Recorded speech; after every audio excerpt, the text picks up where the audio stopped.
welcome you along with Courtney Borns from GCRI. We have been working on getting data on the nonprofit sector together for 5 years, and we started during the pandemic because we knew that there were lots of things happening to nonprofits and affecting nonprofits, and we didn't know what they were besides anecdotal. And so we started doing a survey. The first 2 years, it was really focused on the impact of COVID, and then as COVID effects, at least the public health effects, diminished, we knew that there's still lots of information that we needed to know about the sector, and so we broadened the scope of the survey and continued to partner together with GCRI on doing this. A year ago, almost to the day, we launched the Alliance for Nonprofit Impact. Yay! So this is our little birthday of this is what's going on with the nonprofit sector. And so we are really thankful that you are here and that you are interested in what is happening with Rhode Island's nonprofit sector. I see some folks who work at nonprofits. Thank you for those of you who filled out this very long survey. Thank you to funders who are here, and there's community leaders here, and so we're really grateful that you took the time to learn about this, because nonprofits are the anchors of our communities, and we need to understand what is going on with them so that we can address issues and take advantage of opportunities that are in front of us. So I'm going to let Courtney say a couple words. Yep. Good afternoon. I'm Courtney Borns. I'm the Executive Director of the Grantmakers Council of Rhode Island. For those of you who don't know what that is, it's a network of philanthropic organizations, grant-making organizations, corporate philanthropy, anybody who's in the business of funding through grant-making. So our network is about supporting those folks to do their work well, and also to elevate the visibility of the role of philanthropy in the sector. So obviously, the philanthropic sector and the nonprofit sector are inextricably linked. Philanthropy cannot be successful unless its grantee partners are successful. So this information is a treasure trove for all of us to be able to do our work better and understand the sector better. I want to just say that the Alliance has done the lion's share of the work on this together with the United Way data team, and so we are happy to be able to be a partner in the sense that our members have helped to promote the survey, get it out to your grantee partners, and encourage people to fill out the survey. So thank you to those funders in the room who helped with that. And I guess the last thing I'll say before I turn it back to Nancy is just, I want to kind of acknowledge in a state of the sector mood that we are heading into a period of considerable uncertainty in the sector.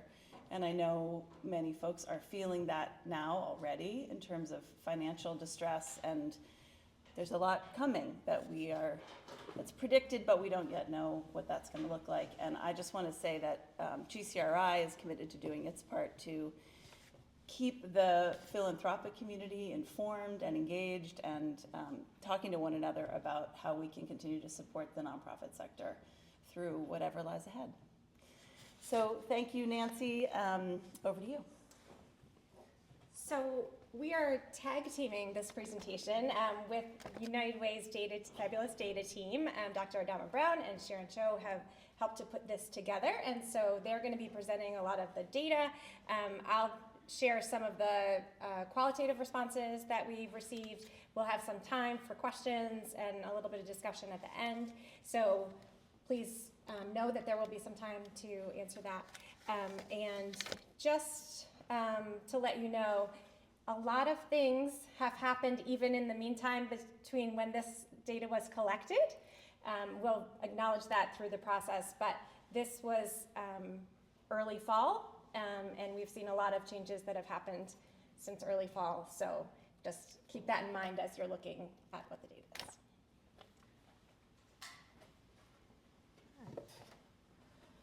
Good afternoon, everybody. My name is Adama Brown. I'm Director of Research and Data Analytics at United Way of Rhode Island, and happy to share some initial insights with you all from the 2024 nonprofit sector survey.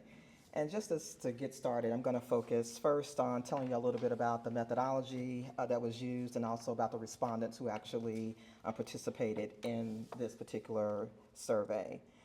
So just so you all know, the data collection took place using a non-probability convenience sample. So we had grantee partners and funders who agreed to send out a survey link to various partners, and that is the way that we were able to collect data for this survey. Data collection took place between October 15th and December 11th, and there were 322 people who actually took the survey, but what you'll see here is representative of the actual 265 respondents who actually had sufficient data for us to be able to analyze. And a couple of things I want you all to keep in mind as I present results is that while there were some questions that were mandatory, respondents didn't have to fill out all of the questions. I mean, we realized that there was a lengthy survey and so forth. And in addition, we also introduced some skip logic into the survey. So there were certain questions that, folks didn't have to answer and they may have skipped over.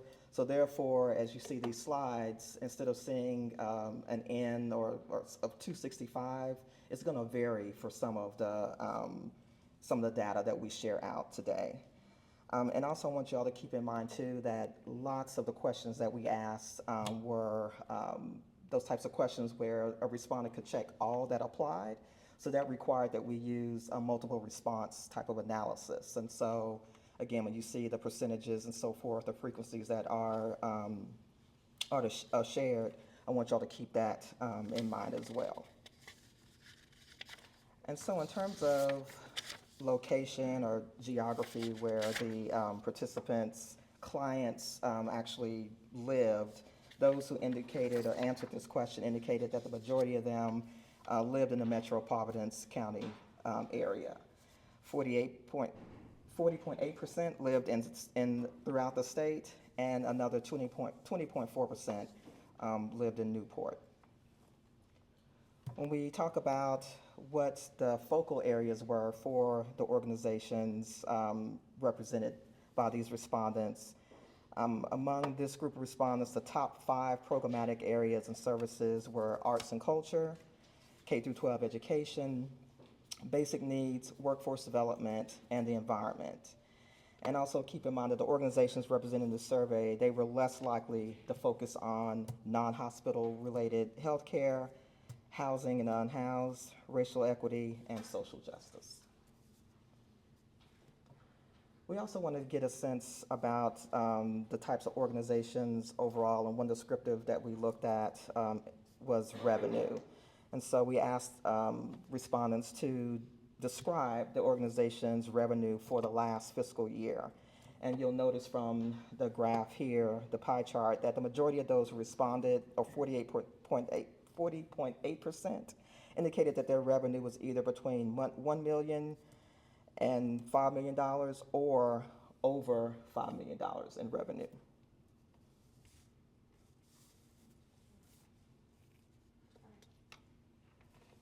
Next, we asked about staff size, and respondents were asked to indicate the number of full-time and part-time staff.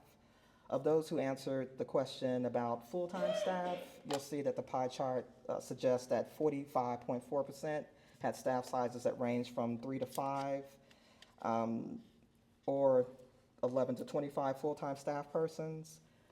We also found that 13% reported a full-time staff size between 26 and 100 staff, and just 10% had staff sizes that were over 100 full-time staff. And then in regard to our part-time staff, more than half the respondents, or 52.6%, had a part-time staff consisting of 1 to 5 persons. And next, in terms of programs and services, when asked approximately how many people have participated in their programs and services over the last month, 43.7 indicated that either between 1,000 to 10,000 or more than 10,000 participated in their programs. And then also approximately 32% indicated that between 200 and 1,000 people participated in their organization's program and services. And then also 24.4% said that 199 people or less participated in their programs and services. Next, we ask questions about community outlook. This has a pointer on it if you want to point with something. All right, thanks. Next, we asked about community outlook, and particularly focusing on community needs. We wanted to ask respondents, to identify the primary needs that they currently see in the communities that they serve. And we continue to see that there are significant needs in communities across the state. At least 40% of responding organizations identified affordable housing and homelessness, education, behavioral and mental health, food insecurity, and inflation as needs in their communities. And among the top 3 needs that were presented, 53% of respondents indicated that affordable housing and homelessness were primary needs, followed by 46.5% who said that education was a primary need in their communities. And in addition, 46% indicated that behavioral and mental health was a primary need. Also related to community need, but also looking at the demand of services, particularly the demand for program services since the pandemic. While we have been in this post-pandemic era for a couple of years, it's important to note that 95.7% said that their program demand was at or above pandemic levels. And in particular, 64.3% indicated that the demand for services is higher than the pandemic, and another 31.4% said that demand is the same as during the pandemic, while only 4.3% said demand for services was lower than during the pandemic. I just want to note that this is for organizations providing basic needs. So this isn't among every organization, but this is stark data among those providing basic needs. Next, we want to look at what's going on in terms of end of the pandemic, in particular around funding, in particular around ARPA funds. And I want you to point out that this particular question that we asked, this question refers to pandemic-related funding other than PPP loans and employee retention tax credits.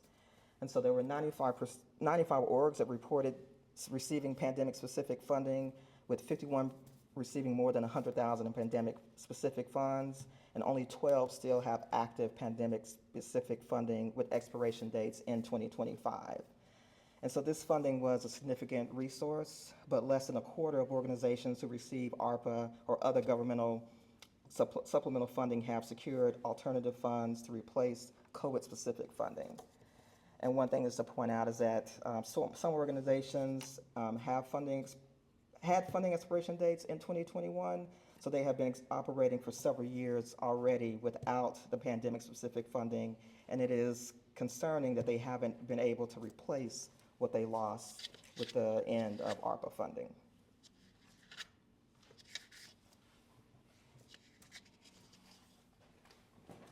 So we did ask a qualitative question about how the end of ARPA funding or other pandemic-specific funding was going to affect organizations. Some organizations, like Adama said, had expiration dates on their ARPA funding of 2021. So they've been operating in this post-ARPA space for a number of years. Others still have active funding. The latest expiration date that we saw was the end of 2025. There's a number of the remaining funded organizations expire in June of 2025. But we had organizations say they're still trying to gauge this. We've had to cut staff and budgets and are still awaiting grant renewals. We've also seen an increased need for all of our services with less resources. So when we start with the initial slides about the need being at pandemic levels or higher, and we look at a lot of organizations who receive pandemic-specific funding to meet the increased need that came along with the pandemic, but that need is the same or has increased while that boost of funding is disappearing, that is not a good correlation that is happening there. We have organizations who said, we have gradually rolled off rescue plan dollars, prepared for the reduction over the past 1 to 2 years. We've scaled back some programs, expanded where we could, and worked to diversify our funding sources. In most cases, this is not an issue of organizations who just didn't realize the money was going to evaporate, but those organizations that are really struggling with this are the ones whose need level has not declined, and so they expanded to meet the need, and the need still exists, but the additional supplemental income is not there. The other factor is that the end of ARPA funding is not happening in a vacuum. So we have other factors and other cuts that are coming at the same time, so we're creating a perfect storm. The respondents filled out the survey before they knew about the state budget deficit, the projected budget deficit. They also filled it out before most organizations received notifications from the Department of Labor and Training or from Commerce that there was no funding going to be coming to fill the pipeline with the end of the ARPA funding. A domestic violence organization said one of the ways we were using the funding is to cover the cuts we've been receiving from VOCA, so the Victims of Crime Assistance Act, which has been cut over 75% over the last 4 years.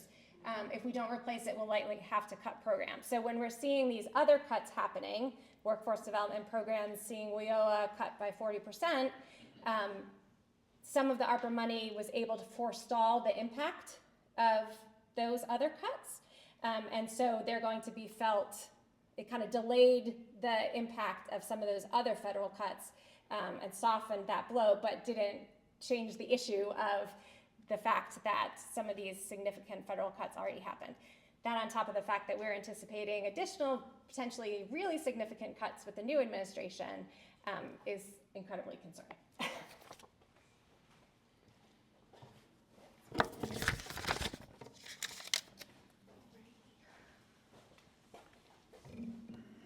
Hi folks, my name is Sharon. I'm the manager for data analytics at United Way, and I'll speak about some additional sections. Right now we're going to go into our finances. Next slide, please, Nancy. As we saw, wait, can I? Sorry, I'm just going to try this really quickly. Nope, no clicker. Okay. As we saw last year, the trajectory that we are seeing is the decline in surpluses, which is in the yellow. Oh, perfect. Oh, perfect. So surpluses are denoted with yellow over here, and as we see across the 3 years, 2023 last year, or 2023 2 years ago, 2024, and anticipated for 2025, surpluses are declining as public and private pandemic funding dries up, and we're seeing more orgs reporting that they anticipate getting to a place where expenses and income are approximately equivalent. At least we're also seeing a reduction in orgs that are thinking that they will be operating at a deficit. Thank you. 41.8% of orgs have less than 3 months of cash reserves, right here, this whole chunk. And more than half of the respondents over here, 58.1%, said that their organizations had more than 4 months of cash reserves, but a concerning, as we said right here, the 14.4% of respondents have 1 month or less of reserves. So given that this is a significant amount of things, we can see how the surpluses and deficits are starting to come into play. Okay. Organizations with diversified revenue streams tend to fare better over the long term, because they can absorb a decline in one type of revenue by bolstering another. Unfortunately, we did find that 42 of the responding organizations were heavily reliant on only one source of funding. So this question asks for what percent of your organization's revenue came from XYZ. These 42 orgs said that 76 to 100% came from these revenue sources. So for example, these 10 organizations right here rely 76 to 100% on grants from private funders, which means that if a funder changes their focus area, they are vulnerable. More than 12 organizations rely almost exclusively on government grants and contracts, and we anticipate funding cuts at both the state and federal levels in the upcoming year. So the decline in their primary revenue may put their programs and services into jeopardy. And with regards to inflation, like most Americans, nonprofits in the survey have faced increased expenses. Yep. As a result of inflation, nonprofits have sought ways to save through decreased purchases, eliminating programs, laying off staff, and hiring freezes. And some of these American donors have cut back on charitable giving, as we can see right here. Almost 1/3 of organizations have seen a decline in individual giving as a result of inflation, and 90% talk to increased expenses as a critical area. So there's right there. Let's see.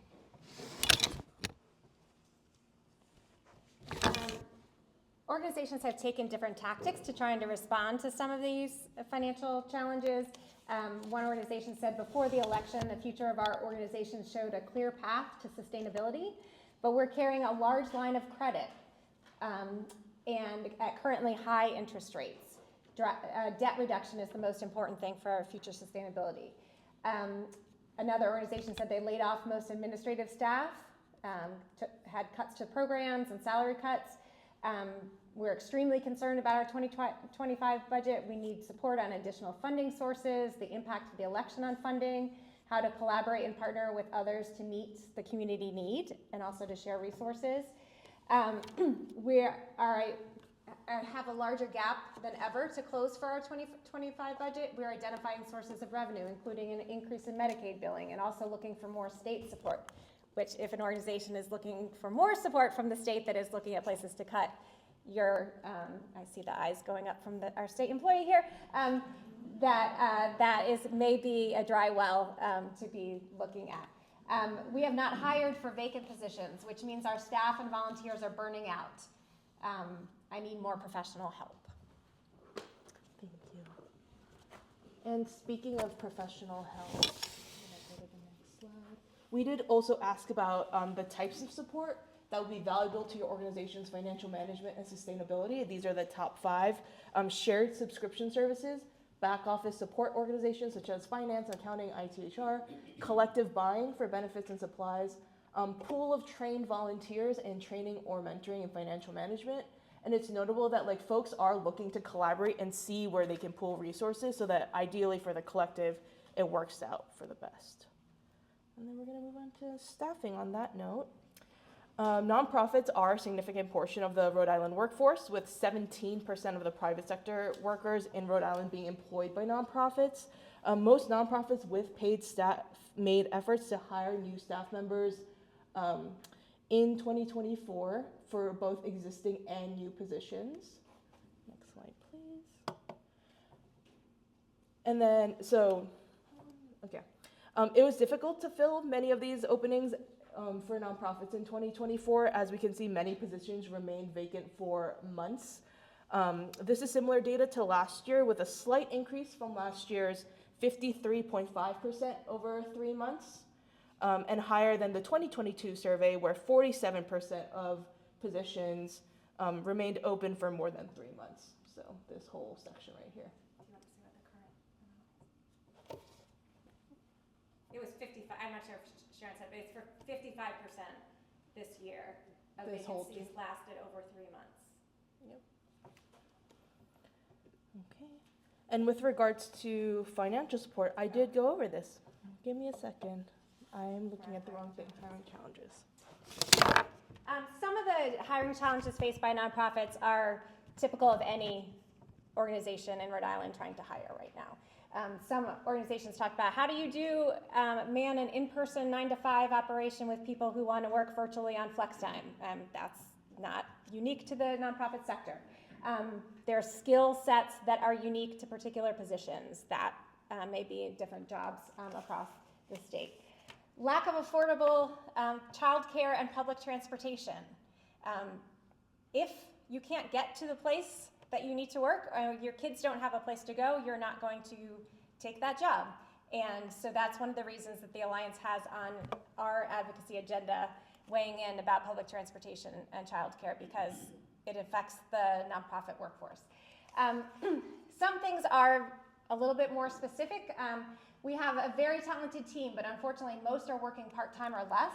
and doing much more voluntary hours than they should have to in order to keep the organizational motor running to speed. Many of these staff have other jobs as their main source of income because we cannot offer competitive wages and benefits at this time. This split siphons from their ability to operate at optimal capacity. I will say that this situation would have been a significant issue with the implementation of the new overtime rules if they had gone into effect, because this wouldn't have been allowed. But now that they are not going into effect, it's a reality that there are lots of paid staff who are working lots of unpaid hours in addition to the salaries that they're drawing. And then ensuring that we have a strategy to financially sustain our hiring plan long term when we rely very heavily on fluctuating sources, i.e. small and mid-sized yearly grants, donors and sponsors has been our biggest obstacle to hire. How do you bring someone on when you aren't sure, particularly if you're getting, say, corporate grants, which tend to be a one-year grant and not renewable. You may have the funding for that year, but not certain where the next year's funding is going to come from. Thank you, Nancy. And we did have a write-in question about the hardest positions that nonprofits have been finding to fill. Nancy just mentioned that childcare is a hiring challenge. It is also probably because it has been one of the hardest positions to fill. Childcare positions have been affected by the end of some of the pandemic programs to increase compensation, as well as the free childcare for childcare workers pilot. So advocates have been pushing legislators to extend or make those programs permanent. The next hardest position has been medically certified positions and clinicians, which smaller nonprofits have a hard time competing with hospitals and larger medical facilities on wage and benefit packages, so that makes sense. Going down a bit to direct care and direct service providers, these roles face similar recruitment challenges because of low entry-level wages. And part-time, speaking of which, part-time positions have been challenging to fill because candidates are looking for additional hours and benefits, so it's a question about the money. Next, please. Thank you. And so with regards to top recruitment and retention challenges that we asked, the top three with regards to recruitment challenges have been higher salaries in the private sector, as well as better benefits, and this extends to neighboring states as well. So folks are going to Connecticut, Massachusetts, if it means being able to support their living. With regards to retention challenges, the top three are also higher salaries in the private sector, but here there's also limited opportunity for advancement, as well as staff burnout being a top issue. And so speaking of compensation and funds, according to the Economic Progress Institute, a single parent with 2 children needs an hourly wage of $47.80 to afford expenses in Rhode Island, while a single adult needs an hourly wage of $23.47. 7.4 organizations pay $20 or less for entry-level positions, right here. Almost 60% of entry-level positions pay less than $20 an hour. So that's something to think about. Thank you. And 1/4 of paid EDs, so right here, make less than $75K, and almost half, 45% of paid executive directors are making less than 100%. So right here is 100,000. Thank you, $100,000. According to the EPI standard of need, a single parent with 2 children needs to make $99,418 to afford expenses. So that's noted here with the approximately half of EDs reported. Approximately 1/3 of Rhode Island nonprofit leaders make less than $75K. Right here. Right here. There we go. With 5.4% being unpaid. So there's a lot of underpaid leadership in Rhode Island. And with regards to full-time staff, Nancy, if you want to elaborate on benefits. So we asked about organizations that do have paid staff. So this is kind of one of our skip logics. We didn't have all organizations in this pool. 78% provide paid vacation, 75% have paid sick time, and 71% have medical coverage, so that's encouraging. But that still leaves a big gap of a lot of organizations that may not provide those basic benefits of sick time and vacation time and medical coverage. One area that I wanted to point out was about 60% say they provide a retirement plan. We have advocated as the Alliance, together with our other nonprofit partners over the last year, to shepherd through the legislature a new program called the Secure Choice Savings Plan, Retirement Savings Plan Act, to enable small nonprofits that are not able to provide their own retirement savings plans to be part of a public retirement savings plan through the General Treasurer's Office. And it passed the General Assembly, was signed into law, and so we're going to be doing outreach this year to address that 40% of nonprofit staff who do not currently have access to an employer plan. There are about 176,000 Rhode Islanders working at small businesses and nonprofits in the state who do not have employer plans right now. And that is obviously an issue for those individual families for their long-term well-being, but it is also an issue for the state, because if those folks do not have access to retirement savings, they're going to be dependent on state programs in order to take care of them in their retirement. And so a Pew survey estimated that it would be about $400 million of savings to the state by implementing this program. So just want to give a shout out to any of you who made phone calls or did advocacy on this. We're really excited about the opportunity to specifically address that gap that we're seeing, which is a recruitment and retention issue as well. Sharon talked about how one of the issues is the benefits available in the private sector. If someone is considering working in the nonprofit sector and knows that they will have no retirement, that may be a factor in whether they choose to work in the sector or not.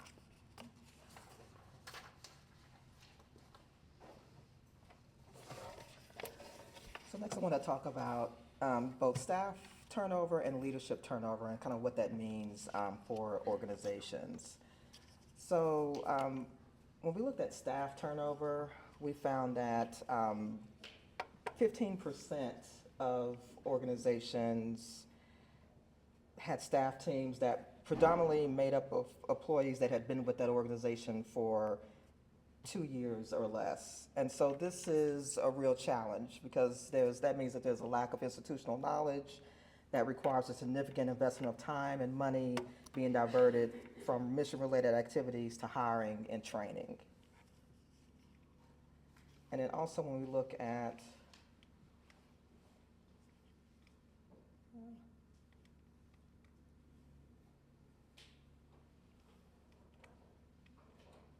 seem to be working now. When we look at leadership turnover, a couple of things to keep in mind. Other respondents who answered the question about leadership transition, roughly 29% of their organizations experienced a new ED or CEO in 2024, with a fewer proportion of respondents anticipating a change in an ED or CEO in the coming years. The anticipated increase in succession planning from 27% in 2024 to 32% in 2025 speaks to the developing future leaders and a qualified talent pool to sustain organizational efforts. And we have basically seen a decline of organizations saying that, sorry about that, it's supposed to be leadership longevity. I'm skipping up front and back here, skip it over. Leadership longevity.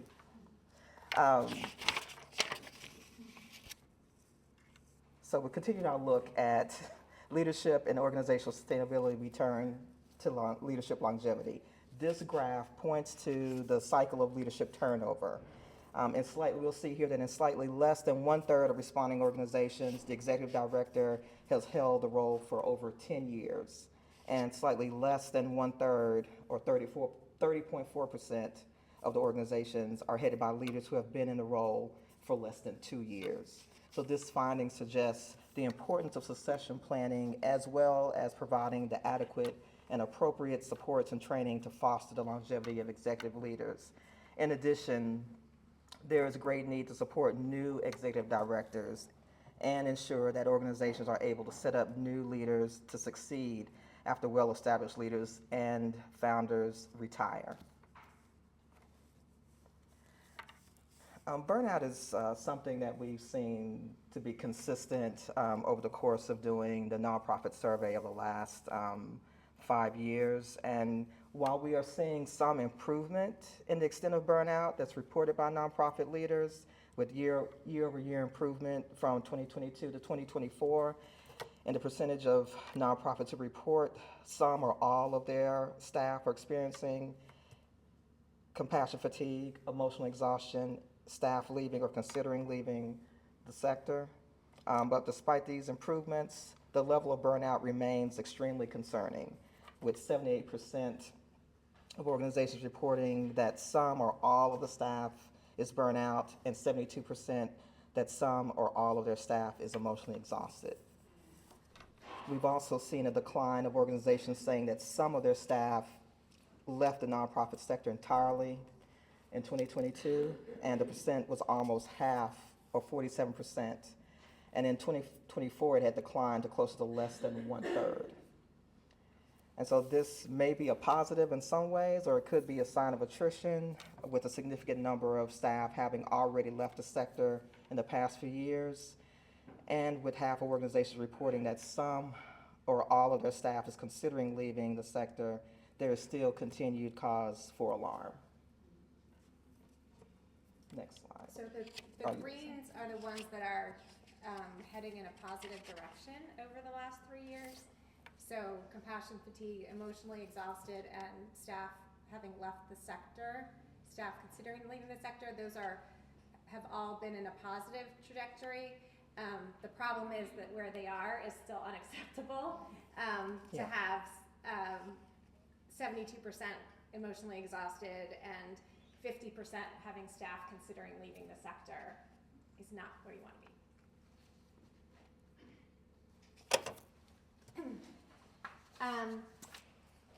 Some of the qualitative responses we got around staff retention, the innate nature of being a nonprofit and how we pursue funds burns out folks, especially leaders of color who are severely underfunded and have to overperform for less funds than their white counterparts.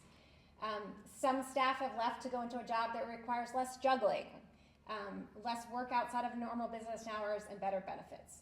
One respondent said, "I am all alone in this." You can just feel the weight of burnout in that statement, is just the loneliness and stress on that person. It would help to offer more regular hours. We've met with 2 other organizations to share staffing, to look at how we can bring together our part-time work. We have not lost staff yet, but we do ask a lot of our staff and understand that they stay based on their love and belief in our mission, but we see the burnout creep in. And then the emotional well-being of our workforce is a top priority. Many staff are struggling with their own or their children's mental health needs, which impact their ability to do their jobs and remain motivated and satisfied with the work. So there's the compounding factors that we're all experiencing of the continued emotional weight and implications of the pandemic that we feel that are exacerbated, particularly for those organizations that are doing direct service and the staff are on the front lines of dealing with secondary trauma of having to help folks who are going through significant issues and then carry that weight home with them when they go back to their families. And then we need more competitive wages and increased tuition reimbursement so that staff don't need to work that extra job in order to make ends meet and pay their bills.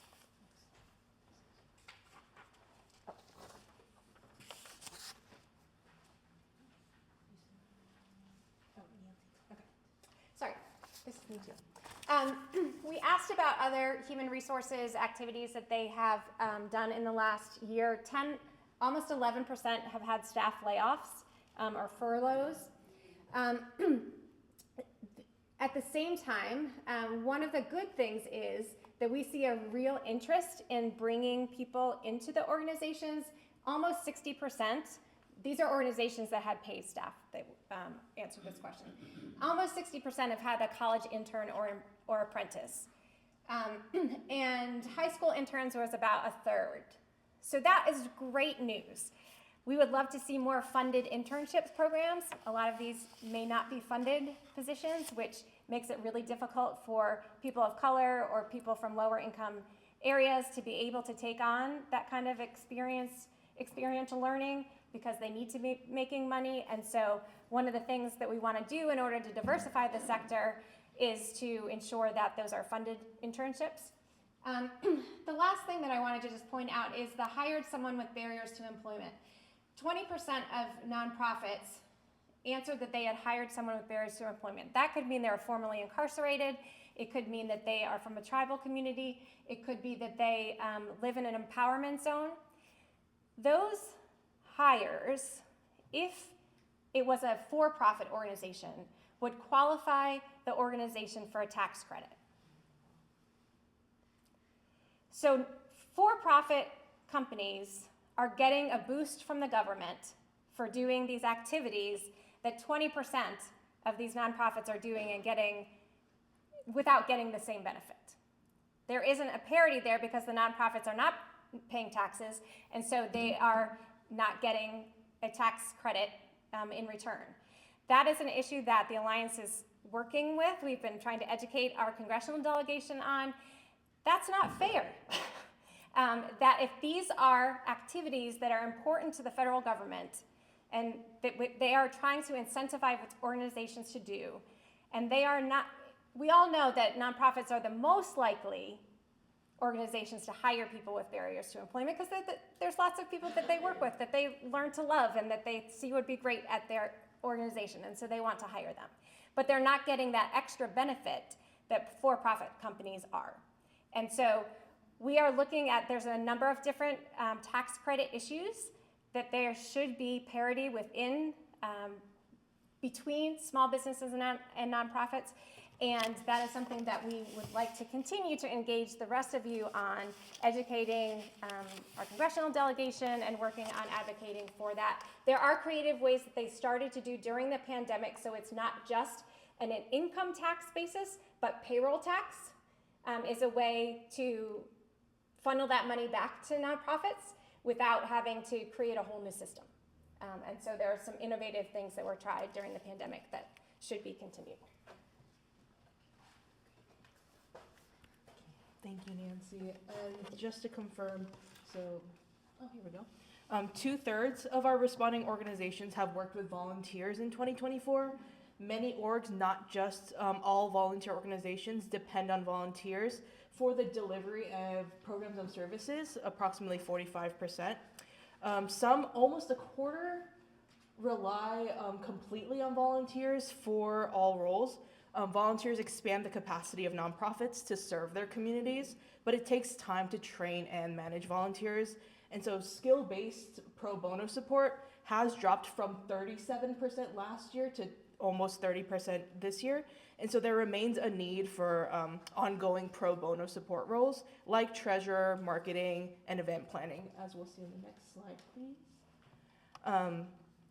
Indeed, the number one sought after support to increase capacity would be connection to skilled and pro bono volunteers, as marked by more than half of nonprofits in this survey. The second highest was volunteer management platforms to publicize opportunities and communicate with volunteers, as well as training on volunteer management best practices. So folks are really engaged in what it would take to harness volunteerism to its highest extent. Going on to fund development. So we asked in the survey for fund development activities that respondent organizations engaged in 2024. This is the wrong title. Indeed, that is the wrong title. This should say fund development activities. The highest that folks have reported was 88% of responding organizations applied to foundations or donor-advised funds for grants, which is a similar number to the 2023 survey. Secondly, 80% issued a fundraising appeal to donors, and more plan to do so in 2025. Going down, 67.2% applied for corporate grants, and more also plan to do so in 2025. If the 72% do apply for corporate grants that intend to, because we asked for intent to, apply for grants, that will amount to approximately a 10% increase from last year's survey. Similarly, there's 62% who applied for corporate sponsorships in 2024, which is a 10% increase from 2023.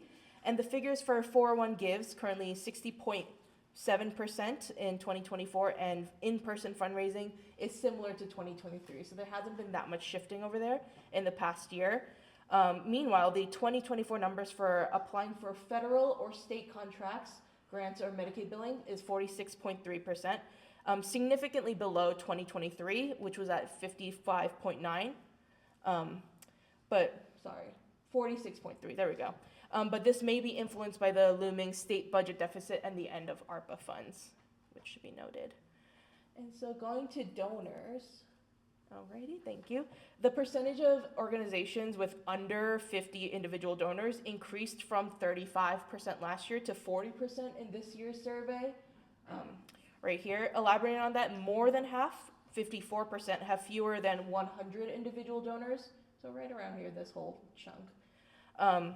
This points to the continued need to support nonprofits in building a stable donor network and also increasing charitable giving by Rhode Islanders.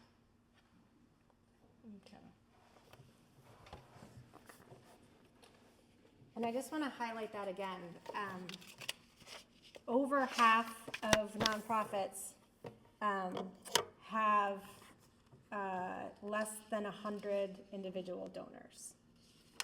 And 40% have fewer than 50 donors. So when you're thinking about sustainability, particularly with the institutional funding cuts that are going to be coming, that is scary. And it speaks to the need for additional fundraising, training, and support. The organizations that applied for government funding found it challenging, to say the least. The federal portal is a nightmare. The whole process is ridiculously laborious. I'm sure that any of you who have gone through that can empathize. Underfunding in state contracts is an issue. So even those organizations that received contracts are not getting paid for the full cost of the programs and services that they're providing. Reporting requirements and time requirements for completing an application don't seem worth it for what you're receiving. The tenuousness of funding related to politics. Funding from the federal government is tied to fiscal year appropriations approval. When the funding will be received is uncertain. So this organization wanted to go ahead and do the program that they'd been approved to do and couldn't because they'd been approved, but they hadn't received the funding yet. There are changes in Medicaid billing for DCYF services that will be impacting many child and family serving nonprofits. Small to medium-sized nonprofits do not have the infrastructure, client management systems, and billing knowledge to be able to keep providing these programs and services. We're going to see a significant issue in those child behavioral health services because of this change in the way that it's going to be billed. And this quote, for both federal and state grants, the application processes are time-consuming. The additional attachments required can feel excessive and sometimes confusing, and each federal agency has its own portal. And even within the same portal, different departments utilize the portals differently. So you kind of don't know what to expect when you log in. Can you cut and paste all the narrative or upload a PDF narrative? I block an entire day every time we have to upload a grant. That is just to upload. All the content has already been written. So that is a day of staff time set aside just to upload the information into the government portal. And speaking of government funding, so we did ask about whether folks had received government funding and with regards to reimbursement time frame. Notably, let's see, give me a quick second. When a nonprofit is providing ongoing services, they may continue providing the service, wait for the renewal contract, and that contract delay is additional time before reimbursement. Over here, 1 in 5, or 21.1%, said that government funding, they had to wait more than 6 months, so right around here. More than 6 months for reimbursement for government grants and contracts. So this means that the available cash is tied up and cannot be allocated for other programs, services, salaries, and expenses. One respondent said, the state is so slow lately. We've waited in excess of 6 months for a contract, never mind payment. Another respondent to this question noted that the delays can put even approved funding in jeopardy. Quote, we are waiting on 2 federal funding grants that to date have taken over a year for the process to work through the system. If there is a dramatic change in federal administration, the funding source will cease to exist, end quote. So in another question, we had seen that 46% of responding organizations had applied for government funding or contracts. One of the challenges for nonprofits about government funding is that most programs work on a reimbursement basis, and government agencies do not always process payments in a timely manner, meaning that nonprofits often have to front and carry the program expenses for what sometimes is a significant amount of time. This barrier is a primary reason that many smaller orgs are unable to apply for government funding and contracts, even if their programs are a good fit for program guidelines.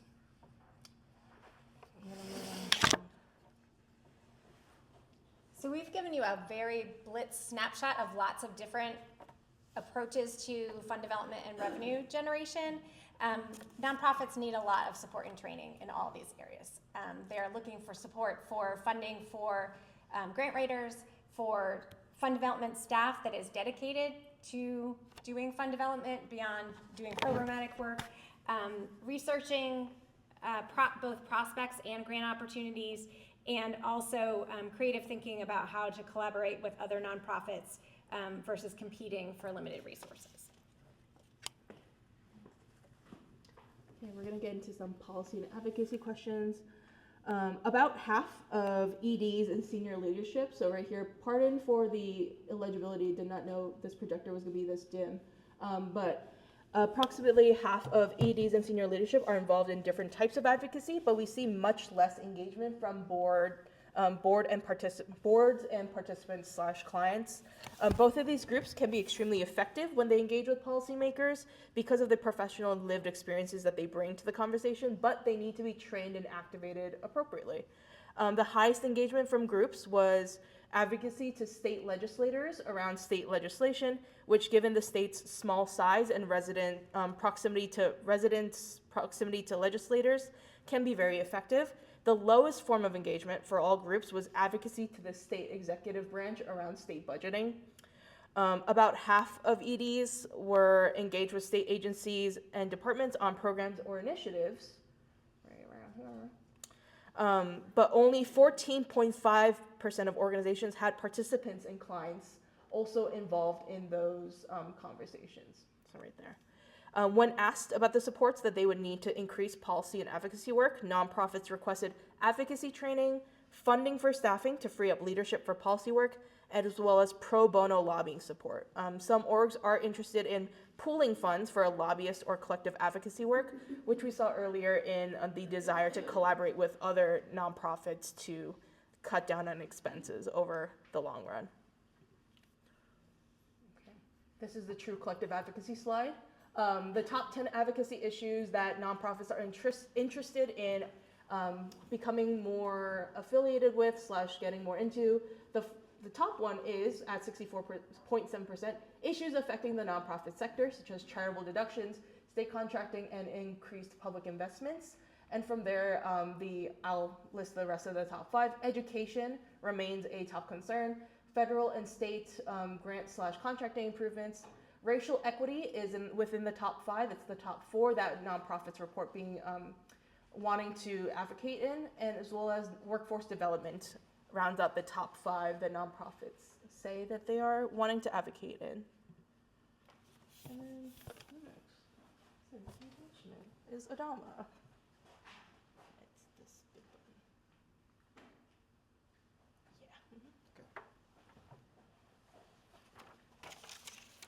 Yeah. So next we asked respondents about civic engagement. We specifically asked if their orgs participated in any type of nonpartisan civic engagement work. And here you'll see that with this being an election year, voter education was an important initiative for over 1/3 of organizations, and 23% here, help voters get registered. Also, advocacy training, civic education, and resident leadership development are also key components of ongoing civic engagement and a functioning democracy. So we really saw civic engagement being a crucial, playing a crucial part for our orgs this year. Next slide.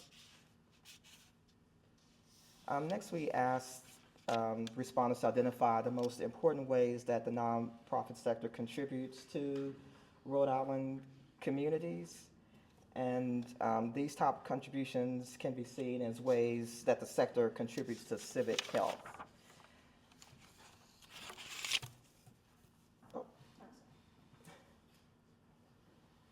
And so we'll see that 78.2% of respondents felt that the nonprofit sector contributes to Rhode Island communities by improving like overall health or quality of life, overall quality of life. 71.3% said the sector provides safety net services and assistance with basic needs. And then we see that 69% said that the sector supports Rhode Island communities by supporting those who are vulnerable or in need. And respondents also identified addressing social justice and equity, as well as increasing understanding, empathy, and respect for people of different backgrounds, races, and identities as important ways that the nonprofit sector contributes to Rhode Island communities. Next, we want to touch on racial equity. First, looking at both racial leadership diversity, and also we're going to look at governance diversity. And you'll see here that in terms of leadership diversity, particularly when looking at the CEO, executive director, that the majority, or 55% of respondents, said that their organizations were led by women. 20.5% said that their organizations were led by Black, Indigenous, or persons of color. And then you have 12.4% who said that their ED identified as LGBTQIA+.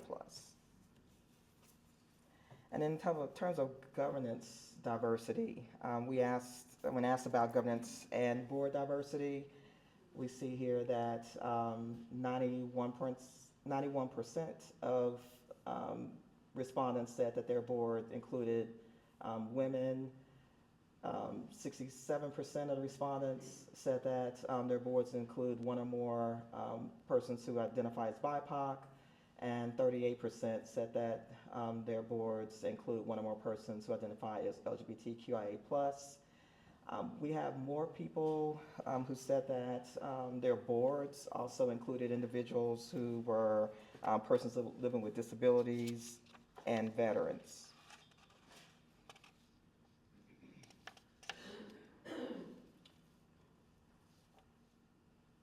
And then the next,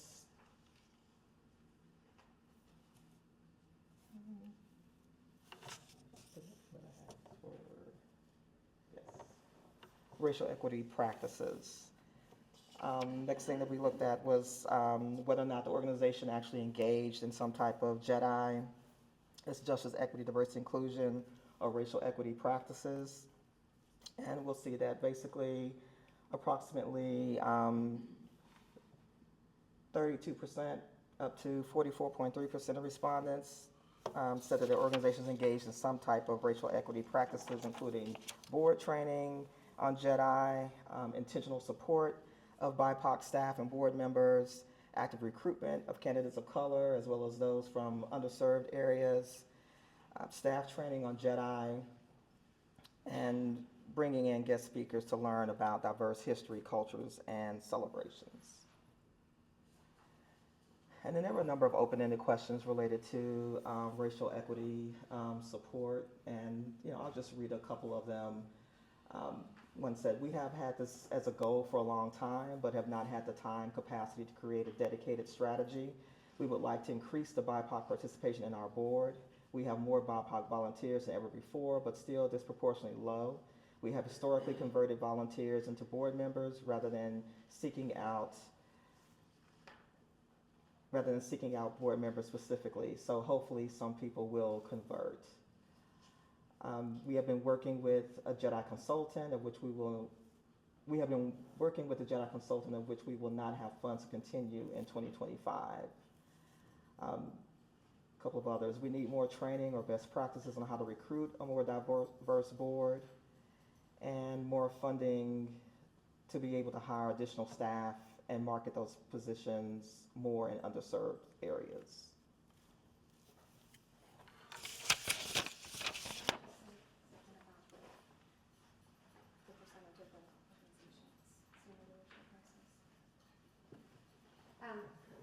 I think, just wanted to note that when you look at this, the graphic on your left, that is, looks at the percentage of your organization's senior leadership that consisted of people of color.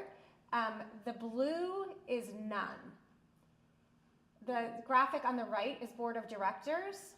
Again, the blue is no people of color. So it is interesting that boards are more diverse than senior leadership teams. There's 30% of boards that don't have any people of color on them. There are 52% of senior leadership teams that do not have people of color on them, which is concerning. So again, as we think about building the pipeline of leadership in an ongoing way, how can we both get information about those job postings to well-qualified people of color, as well as how can we bring along and shepherd well-qualified people of color through a leadership development process.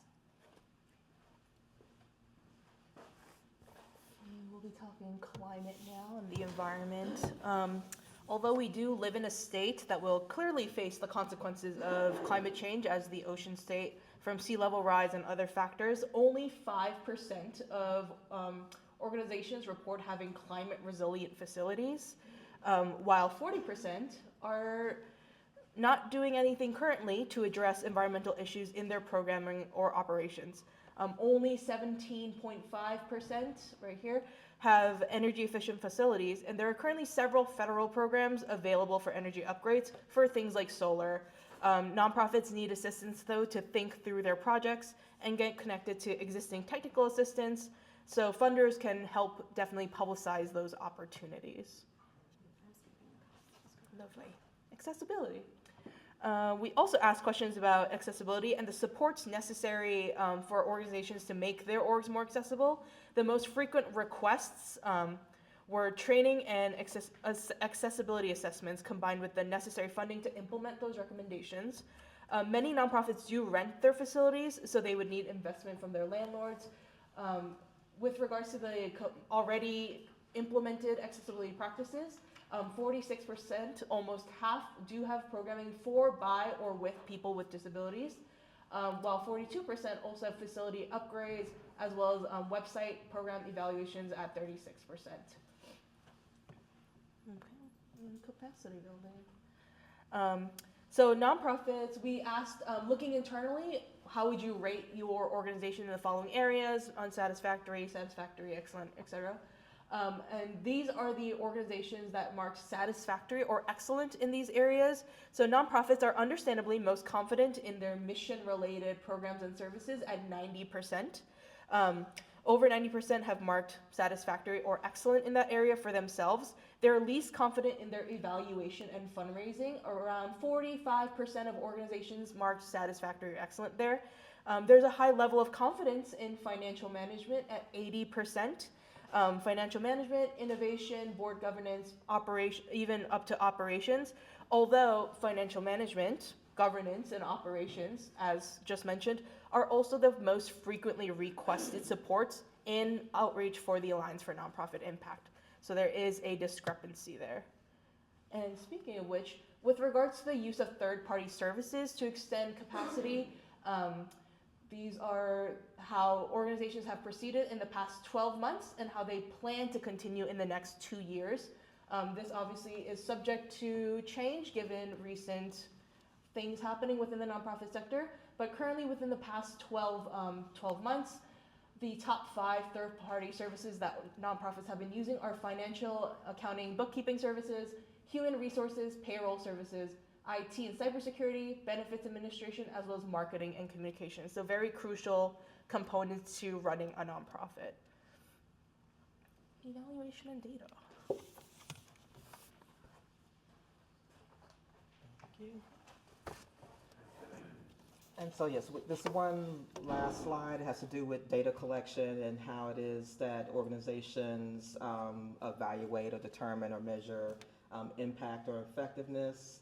And as you see that the majority of the organizations utilize feedback surveys for feedback, and with slightly less than half, 43.6% is using interviews and internal documents for determining effectiveness and impact. And this is a question that we often ask because we wanted to kind of get an understanding of how organizations are looking at impact and defining impact.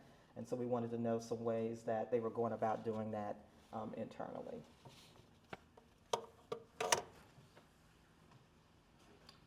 So that is your blitz run through the survey. A couple of themes that I would like you to take away with you. We will be sharing data later. But the community need is still at pandemic levels. What the community is asking of nonprofits has not diminished. But we are entering a lean time. Decreased individual giving, state budget cuts, the end of ARPA, and proposed federal cuts. Many organizations have limited cash reserves, so there's no buffer to absorb these kinds of cuts. Staff burnout continues at an alarmingly high rate, with many considering leaving the sector, vacancies that are very hard to fill, and significant turnover. So compensation issues are a significant barrier for recruitment and retention. Workforce supports are really needed at all stages of leadership development. So development opportunities for new leaders, especially for people of color, support for new EDs, development opportunities for emerging leaders, succession planning, and general workforce supports like public transportation and childcare, which matter to all workers across the state. And then training, staffing, and implementation funding are needed for increased effectiveness in fundraising and advocacy and racial equity and policy and climate all have kind of the same formula of training and funding. As we look at recommendations coming out of this, there is the potential for collective action from nonprofits in partnership with philanthropy around things like advocacy, cost sharing, marketing, coming together to recognize that we have limited resources and to abandon the Hunger Games mentality of competing with one another. There's a need for to support nonprofits in contingency planning, financial assessment, so they have a realistic understanding of where they are financially and what are appropriate paths to move forward. Pathways that they can take in a resource-constrained environment and additional fundraising training. We need to grow individual giving in Rhode Island, and we need to help nonprofits to grow their donor networks. We have to look at alternative approaches to revenue like social enterprise, impact investing, things that are basically barely touched in Rhode Island. We need to connect nonprofits with existing resources. A number of the things you heard in comments are things that the Alliance already is offering. We have a volunteer center database where people can post volunteer opportunities. We have training on advocacy and fundraising. We have pro bono consulting, but we need to help get the word out about those things. We also have other things in the pipeline that we are developing in our long-term plan. We want to offer back office services. We are looking at building out a resource library for nonprofits to be able to utilize. So some of that the Alliance can step in for. Some of that is recognizing other and publicizing other resources in the community. So the nonprofit RAMP does accessibility assessments And so how do we get the word out that if a nonprofit wants that kind of assessment, they can use that? How do we get the word out about the Economic Protection Network, which is EPA alums who are willing to provide technical assistance for nonprofits in applying for climate grants? So part of that is the Alliance wants to be a clearinghouse, but we also need funders who are working closely and partnering with your grantees to make sure that people are aware of those resources. We have to advocate for parity in existing government resources that are available to small businesses, but not to nonprofits. There are revolving loan programs that are available for nonprofits can be the loaner. They can't receive the grants. The federal government will sponsor that for profits, but not for nonprofits. How do we make those sorts of resources available for nonprofits?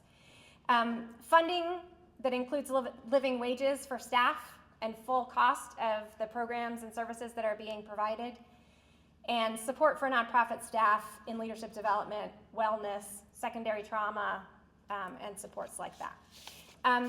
We know that that was a whole lot of information. And we wanted to give you 2 minutes to talk to someone around you about something that struck you